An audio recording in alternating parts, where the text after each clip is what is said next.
O Senhor esteja convosco. Ele está no meio de nós. Proclamação do Evangelho de Jesus Cristo, segundo São Lucas. Glória a vós, Senhor. Naquele tempo, João convocou 2 de seus discípulos e mandou-os perguntar ao Senhor: És tu aquele que há de vir, ou devemos esperar outro? Eles foram ter com Jesus e disseram: João Batista nos mandou a ti para perguntar: És tu aquele que há de vir, ou devemos esperar outro? Nessa mesma hora, Jesus curou de doenças, enfermidades e espíritos malignos a muitas pessoas, e fez muitos cegos recuperarem a vista. Então Jesus lhes respondeu: Ide contar a João o que vistes e ouvistes. Os cegos recuperam a vista, os paralíticos andam, os leprosos são purificados, os surdos ouvem, os mortos ressuscitam, e a boa nova é anunciada aos pobres. E feliz é aquele que não se escandaliza por causa de mim.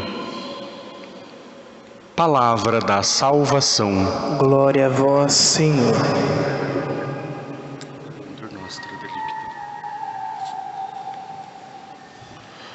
Ó Maria concebida sem pecado, Rogai por nós que recorremos a vós. em nome do Pai, do Filho e do Espírito Santo. Amém.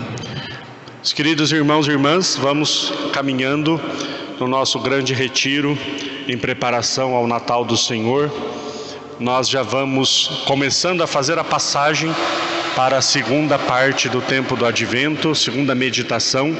Nós já vamos começar, e a partir de depois de amanhã, de forma ainda mais específica, nós passamos daquela primeira expectativa, que é a segunda vinda de Jesus. Os textos já não falam mais tanto do fim dos tempos, de como será a vinda do Senhor, mas já começa a voltar-se para o nascimento de Jesus, a sua primeira vinda. E a partir do dia 17, isso ainda vai ficando cada vez mais presente e evidente na liturgia. João Batista ainda é a grande personagem que aparece de forma muito evidente nos evangelhos desses dias. E hoje, um evangelho bastante interessante, de quando João Batista envia 2 de seus discípulos para perguntar a Jesus se ele é aquele que deveria vir ou se ainda deveriam esperar um outro. A impressão que nos dá muitas vezes é que João Batista está em dúvida se Jesus é o Messias. João Batista não tem esta dúvida. Foi ele quem apontou e disse: Ele é o Cordeiro de Deus que tira o pecado do mundo. Essa confissão é muito mais profunda do que qualquer outra coisa. Ele é o Cordeiro de Deus que tira o pecado do mundo. Então João Batista sabia quem era Jesus.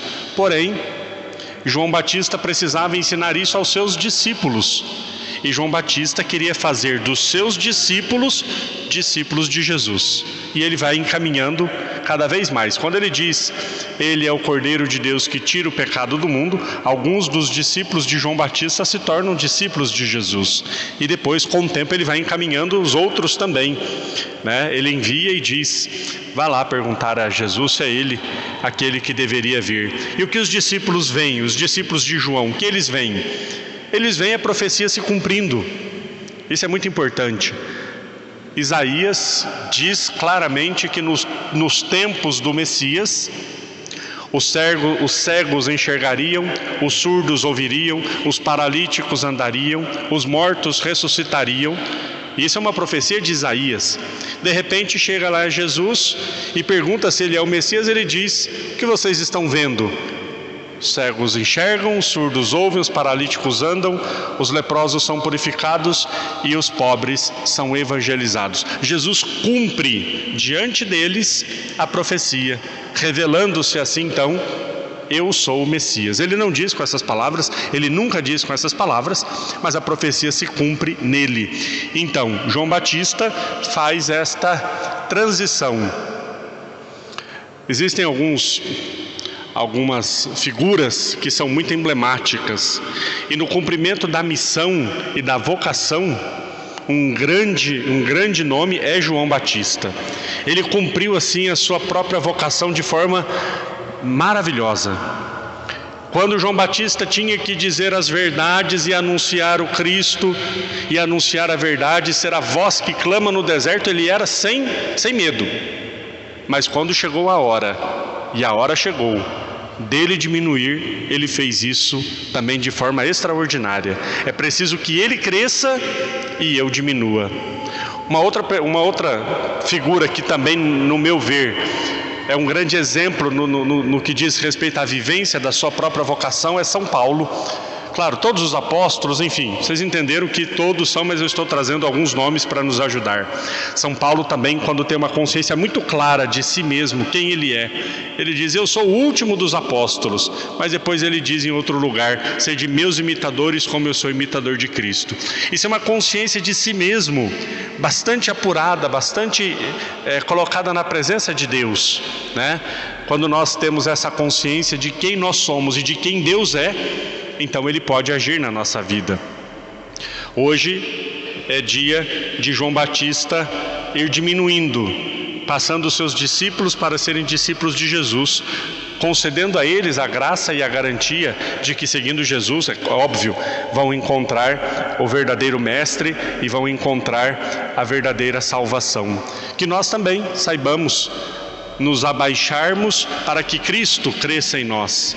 Que nós saibamos também, na nossa vocação, seja ela qual for, nos abaixarmos, diminuirmos para que o Cristo cresça, para que o Cristo apareça e para que Ele possa ser manifestado através de nós a todas as pessoas. O mundo de hoje anseia por ver Jesus. Por mais que sejam as figuras mais caricaturadas de Jesus que pintam por aí, né?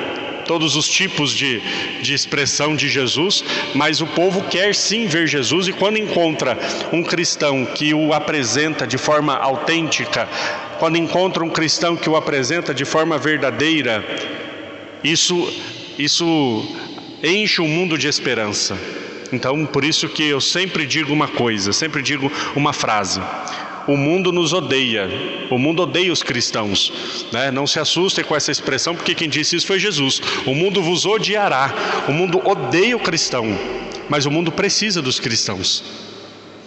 Por isso Jesus manda os cristãos ao mundo: ide como ovelhas em meio aos lobos. Jesus não queria que nós sofrêssemos, porque Ele sabia que nós seríamos rejeitados, mas Ele sabia que o mundo precisa do nosso testemunho. Senão Jesus instituiria um grupinho fechado, restrito, que viveria à parte de todas as pessoas, com o seu modo de viver próprio, e pronto, o mundo que se vire, e nós que somos cristãos vivemos numa bolha fechada em nós mesmos, é só entre nós. Mas Jesus não disse isso, Ele disse: ide pelo mundo todo. Por quê? Porque o mundo precisa dos valores cristãos, o mundo precisa desse testemunho. Então, que nós possamos diminuir para que o Cristo cresça em nós, para que o Cristo apareça e possa ser revelado ao mundo como Salvador. Este Jesus que vai nascer pequenino e pobre na gruta de Belém é o Cristo que quer encher os corações de todas as pessoas com esperança, com amor e com a vida eterna. Louvado seja nosso Senhor Jesus Cristo. Para sempre seja louvado.